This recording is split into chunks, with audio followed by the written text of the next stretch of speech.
Hello. Yeah, don't encourage everyone to say hello. That would be a disaster. Hello. Say hello while muted, please. No, honestly, that would be a disaster. Okay, I've gone through the general procedures, so we have a running order. Gary, if you'd like to unmute, I can only offer you the first two questions, Gary, but I will come back to you for Sky Sports News. Gary, it's still saying you're muted. Yeah, I'm muted. There we are. Fire away, Gary. You have the floor. Technology. Thank you for your time. Jurgen, you told my colleague earlier that Mo is fit and available to play. Could you just clarify the likelihood that he will start? Oh, you want to have the starting lineup? Yes. No, he's obviously, he trained yesterday, completely normal, will train today, completely normal, as I would guess, and then he's available. What I make with the lineup then, you have to wait until tomorrow. But it's the same with Robbo. He trained yesterday as well, completely normal. So that's the same. The two guys, Millie and Joel, will not be available for tomorrow. We have to figure out exactly how long it will take. But tomorrow, there's not, they don't play. Obviously now, a lot of teams have experienced their stadiums without any fans, but there isn't quite a stadium anywhere in the world that matches Anfield on a weekday night for atmosphere. Just how different do you think it's going to be?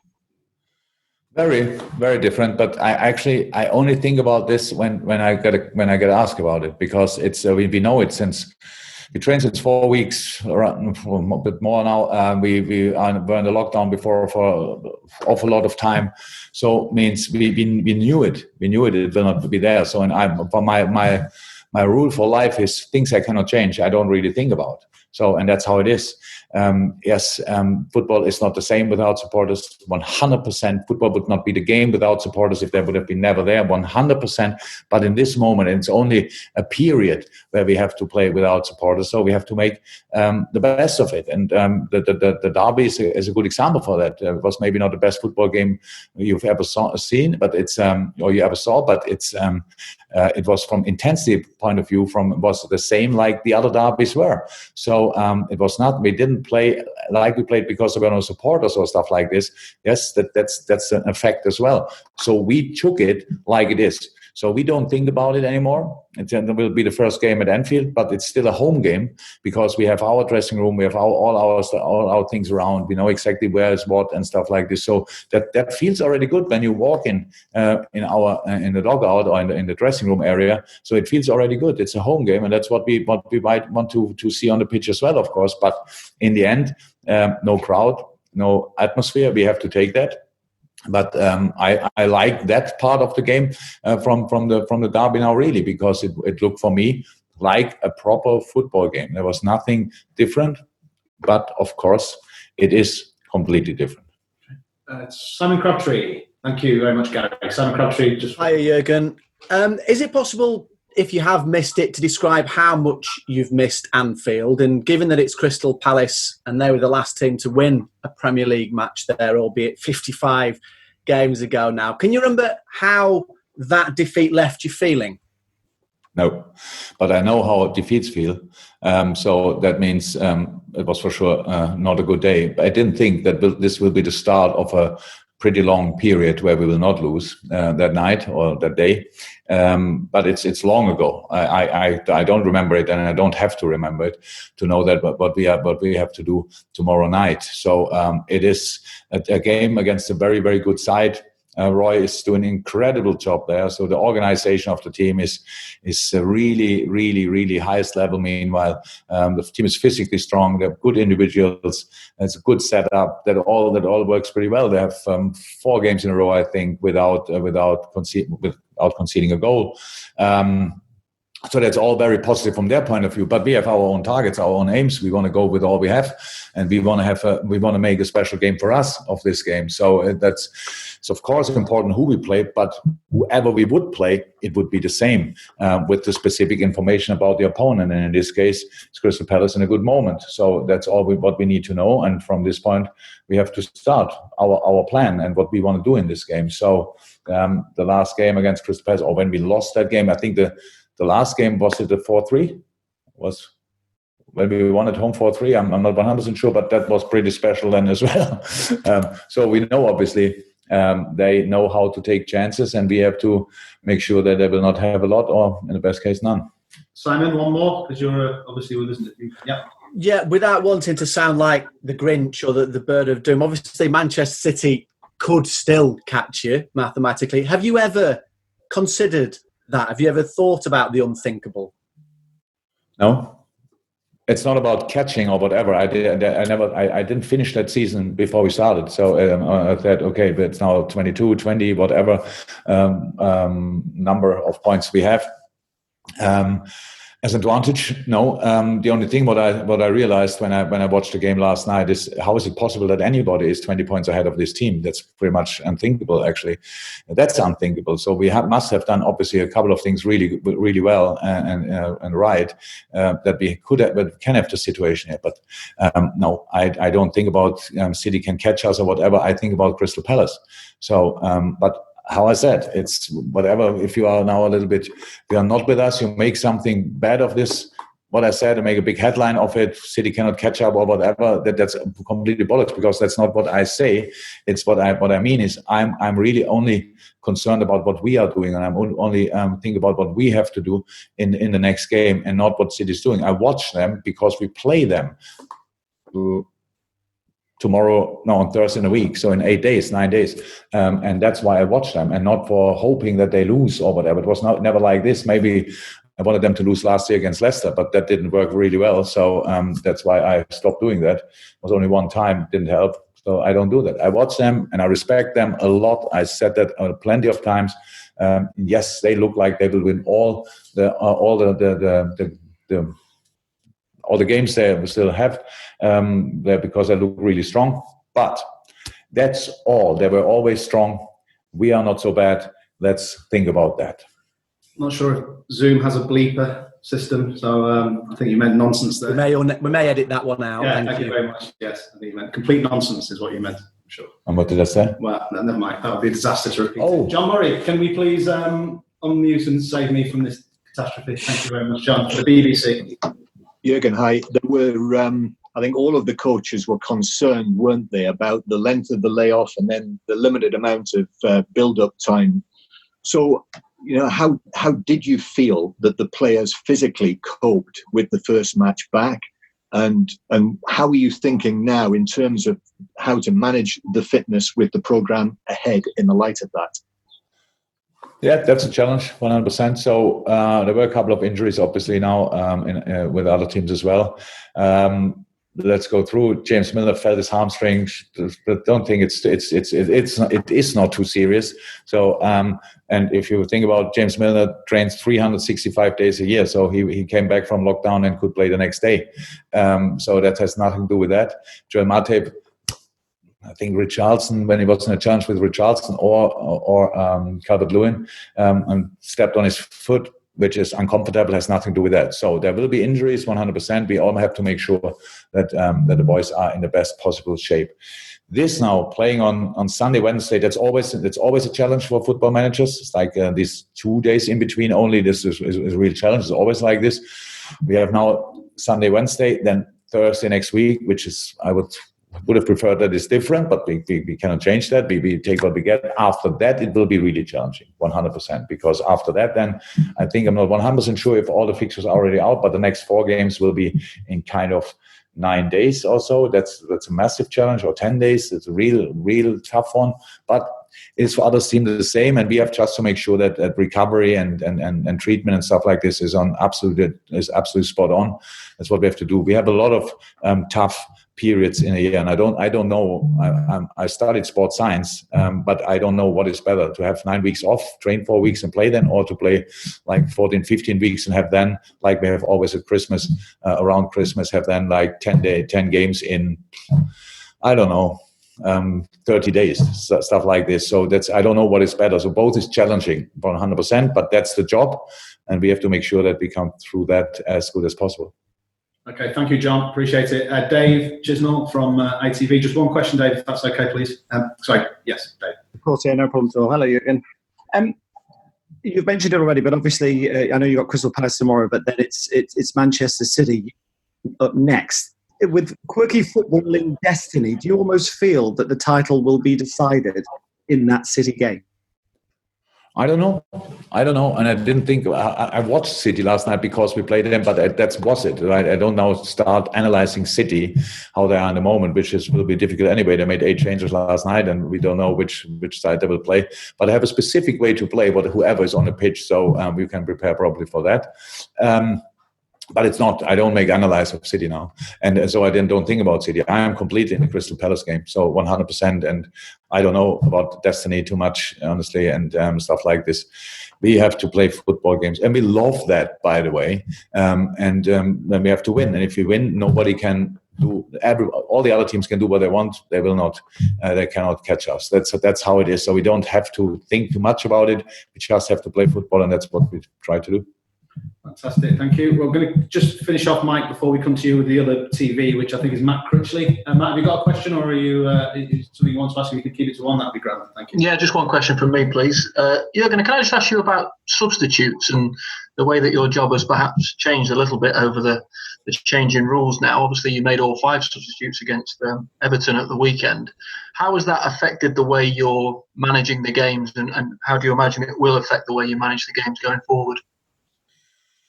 Oh, it will be massively important in this, how I said, in a streak with 4, 5, 6 games in a really short period of time. But it will be massively important because you have then to make subs in a specific moment. When you think about played now 2 games over 90 minutes and like in 6 days, 3 games or whatever, then you have to make substitutions, or you have to change already before the game. Of course, that's how I said that sports science as well. We cannot just close our eyes and say the same lineup all the time. In this game now, specific, it was like we had to make 2 subs. Like two players were injured, and we had to make substitutions, and the other 3 were then pretty much normal, but a little bit different. Maybe they would have been different if the other guys wouldn't have been injured. So that's clear. But it's how I said, it's really necessary that we have that for this upcoming very, very intense period with the last 5, 6 games in a really short period. Okay, brilliant. Thanks, Matt. And then we'll go to radio. Mike Hughes, who's in his radio booth again, we can see. So 2 from you, please, Mike, if that's okay. Hi there, Jurgen. Understandably, you spoke after the Derby match about lots of things that you liked, but noticeably the rhythm was missing in your play, and that will come with time.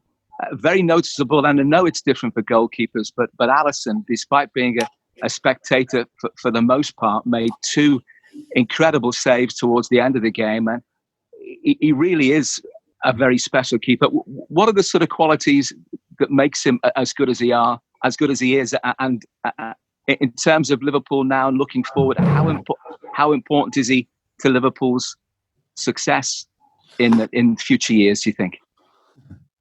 Yeah, very important, obviously. That's how it is. Having a good goalie is good thing to have, I would say. We have one, and hopefully long may it continue like this. That's my only worry in this case. Not that he will leave or whatever, but just we need to keep him fit as well. So it's just the combination, the skill set, plus his mindset is a really interesting combination. And he's calm but lively. Really, from a physical point of view, on top of the game, football understanding, top of the game. So that's all. How is that combination really, really interesting? And he seems to be in a good shape. How is that? Hopefully it stays like this. It was now not, even these saves were not the most difficult he ever made in his life, but they were vital, 100%. But that's his job as well. So we should not make it bigger than it is. He would not want that. He knows that it's his job, and he did it. Yeah, and that's what you have to do until the rest of his career. I'm sure you and the players would love to get the title sewn up as soon as you possibly can, get the victories that you need. Has there been a sense of you having to sort of to tell the players, maybe when you're going into matches, and I know you've only had one, but when you're in training sessions, that there's no need to go sort of hell for leather in matches, particularly that first game at Anfield, to try and and force the issue? I don't know. Honestly, in the end, when I thought about not this season in general, I thought it would be a cool thing to become champion with Liverpool one day. When this will be, I had not a lot of influence. Honestly, we tried to improve day by day, month by month, and year by year. That worked somehow. Now we are in the best possible situation to do it. Whenever it will happen this season, I'm not too much bothered about, to be honest. Of course, I would like to do it as early as possible, but just because it would mean we would win the next 2 games. That's the only reason for it. Apart from that, from a historic point of view, looking back, I don't think a lot of people will think about when it happened in that season. Was it match day 32, 33, 34, or whatever? That's not too important. So we don't see it like this. I don't see it like this. I want to win the football game. It would be nice to be it that, because we don't have to answer the questions anymore without really thinking about it. But that's pretty much all. We are fine, really fine with the situation.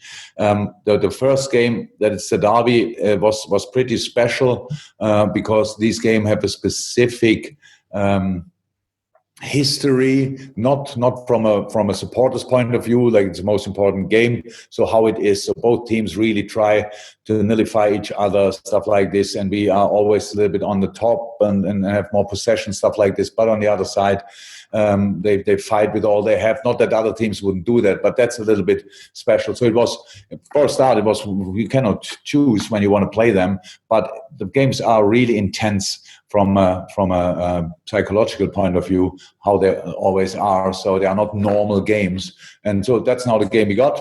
And obviously, in the same moment, and that's then the other reason why you ask all a little bit like that, City is flying directly again. So in 2 games, I don't know, 8 goals or so, which is quite impressive, of course, but should not be a surprise for the people out there, because it's just a quality side. And so from that point of view, how's that?